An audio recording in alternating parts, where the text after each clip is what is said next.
राजकिशोर की पत्नी का 2 साल पहले देहांत हो गया था। उसकी 2 बेटियां थीं, बेला और जूही। दोनों बहनें एक दूसरे से बहुत प्यार करती थीं। वे एक दूसरे के बिना एक पल भी नहीं रह पाती थीं। ईश्वर को भी शायद उनके प्यार का पता था, तभी तो दोनों बहनों के बाएं पैर पर उनके जन्म से एक समान ही नीले रंग का गोल निशान था। एक बार की बात है, जूही की तबीयत बहुत खराब हो गई थी। उसे तेज बुखार था। बेला उसके बगल में बैठी हुई थी।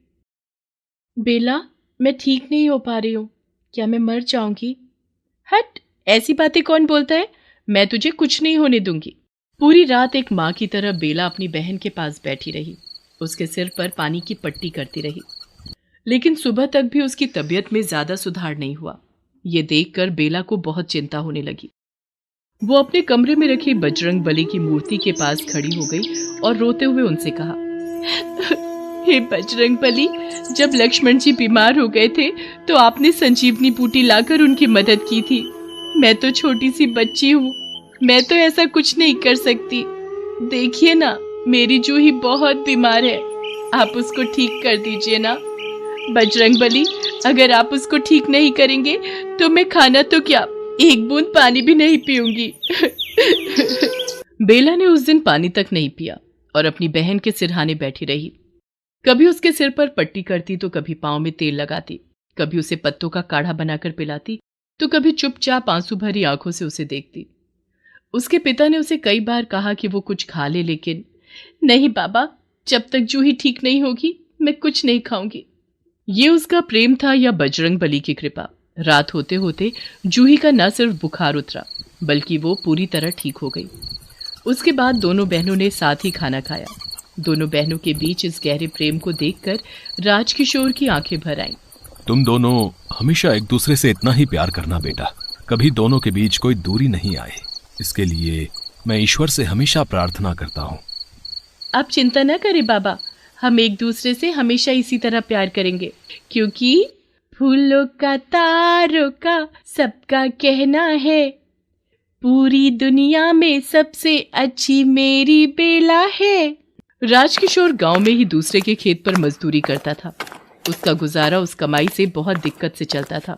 इसलिए राजकिशोर ने तय किया कि वो शहर जाएगा और वहां कोई काम करेगा। शहर बहुत बड़ा होता है क्या बाबा? हाँ, होता तो है। हम वहां खो तो नहीं जाएंगे? अरे नहीं रे, क्यों खोएंगे? लाखों लोग तो रहते हैं वहाँ शहर में। वहाँ तेरे बाबा को बड़ा काम मिलेगा तो पैसे ज्यादा मिलेंगे। पैसे ज्यादा होंगे तो मैं तुम लोगों की देखभाल ठीक से कर पाऊंगा। वे सभी बस द्वारा शहर की ओर निकल गए। शहर पहुंचने में अभी 4-5 घंटे बाद दोनों बहनें खिड़की के पास बैठकर बाहर का नजारा देखने में मस्त थी। बेला, शहर में भी ऐसे खेत होते हैं क्या? पता नहीं जूही, मैं शहर कभी गई कहाँ हूँ। तभी एक स्टॉप पर बस रुकी और बस में एक मूंगफली वाला चढ़ा। मूंगफली ले लो, मूंगफली, गर्मा गर्म मूंगफली। मूंगफली का नाम सुनकर दोनों बहनें मचल उठी। उसके बाबा ने दोनों को 10-10 रुपए की मूंगफली दिलाई। बस एक बार फिर से तेज रफ्तार में निकल पड़ी। राजकिशोर को नींद आ रही थी। बेटा, अभी शहर पहुंचने में समय लगेगा। मुझे तो जोरों की नींद आ रही है, इसलिए मैं तो सोता हूँ। तुम लोग भी सो जाओ। नहीं बाबा, हम नहीं सोएंगे, हमें तो बहुत सारी बातें करनी है। अच्छा बाबा, जो तुम लोगों की मर्जी। राजकिशोर आंखें बंद कर सो गया और दोनों बहनें अपनी कभी न खत्म होने वाली बातचीत में फिर से खो गईं। उनकी बस उस समय एक पहाड़ी के ऊपर से गुजर रही थी। अचानक बस के आगे एक जानवर आ गया। ड्राइवर ने उसे बचाने की कोशिश की, लेकिन इस कोशिश में बस अनियंत्रित हो गई और 100 फुट नीचे खाई में गिर गई। पल में ही हर ओर चीख पुकार मच गई। बचाओ, बचाओ! कई लोग उस भयानक एक्सीडेंट में मारे गए। बेला और उसके पिता को गंभीर चोट लगी थी। बचाव दल वाले आए और घायलों को अस्पताल ले गए। राजकिशोर को तो 24 घंटे बाद होश आ गया, लेकिन बेला पूरे 2 दिन तक बेहोश रही। और जब उसे होश आया तो सबसे पहले उसने अपने बाबा से पूछा, बाबा, बाबा, जूही कहाँ है? कहाँ है जूही? वो बाहर है? वो ठीक तो है ना? उसे ज्यादा चोट तो नहीं लगी है? लेकिन बेला की किसी भी बात का राजकिशोर के पास कोई भी जवाब नहीं था।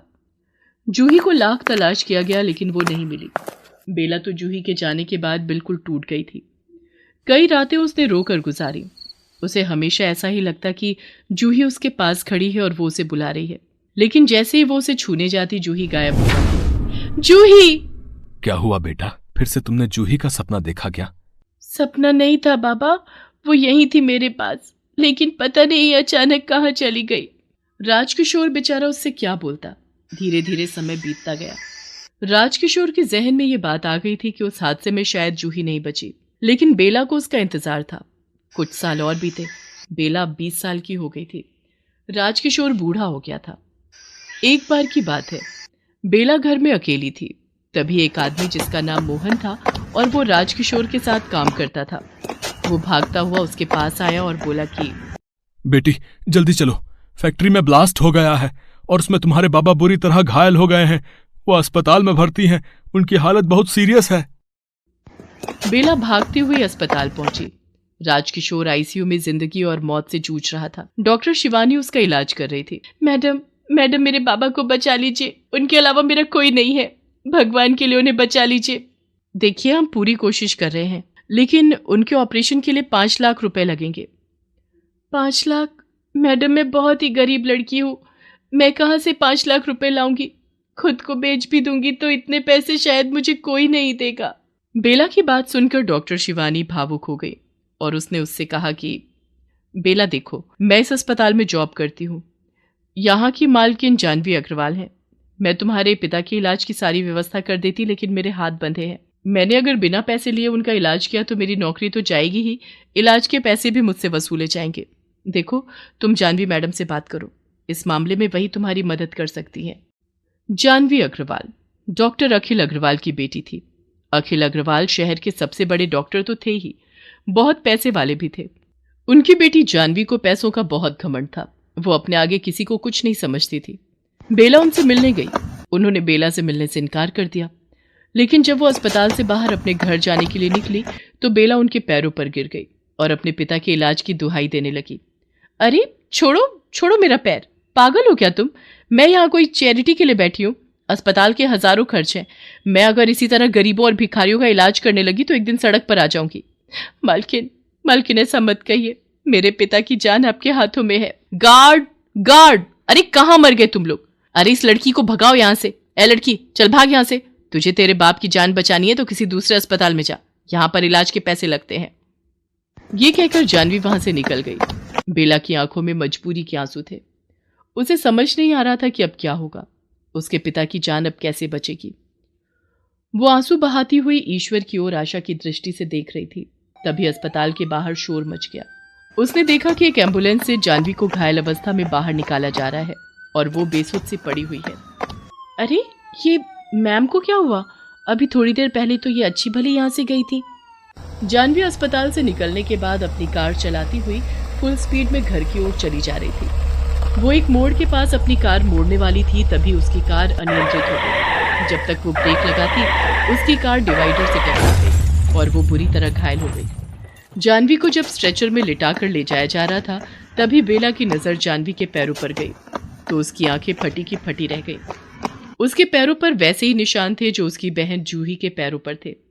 अरे जानवी मैम के पैरों पर ये निशान कैसे आए? ये तो मेरी बहन जूही के पैरों पर थे। उसे कुछ समझ नहीं आ रहा था। उधर जानवी की हालत बिगड़ती चली जा रही थी।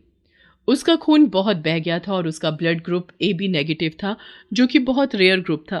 अपना अस्पताल, इतना सारा पैसा और लाख चाहने के बाद भी ब्लड की व्यवस्था नहीं हो पा रही थी। तभी जानवी के पिता अखिल अग्रवाल भी चिंतित हालत में अस्पताल पहुंचे। कुछ देर बाद बेला को डॉक्टर शिवानी से पता लगा कि सालों पहले जानवी डॉक्टर अखिल अग्रवाल को एक पहाड़ी पर घायल अवस्था में मिली थी। उसकी बस का एक्सीडेंट हो गया था। डॉक्टर अखिल अग्रवाल की कोई संतान नहीं थी, इसलिए उन्होंने उसे गोद ले लिया और उसका नाम जानवी रखा। सारी कहानी सुनकर बेला की आंखों में आंसू आ गए। वो समझ गई कि जानवी ही उसकी खोई हुई बहन है। उसने डॉक्टर शिवानी से सारी बातें बताई। ये तुम क्या कह रही हो? डॉक्टर, जानवी तुम्हारी अपनी सगी बहन है। जानती हो उनकी हालत बिगड़ती जा रही है। उन्हें AB नेगेटिव ब्लड ग्रुप की जरूरत है। मैम, मेरा ब्लड ग्रुप AB नेगेटिव ही है। मेरे शरीर की एक एक बूंद निचोड़ लीजिए, लेकिन मेरी बहन की जान बचा लीजिए। बेला के डोनेट किए खून को जानवी को चढ़ाया गया।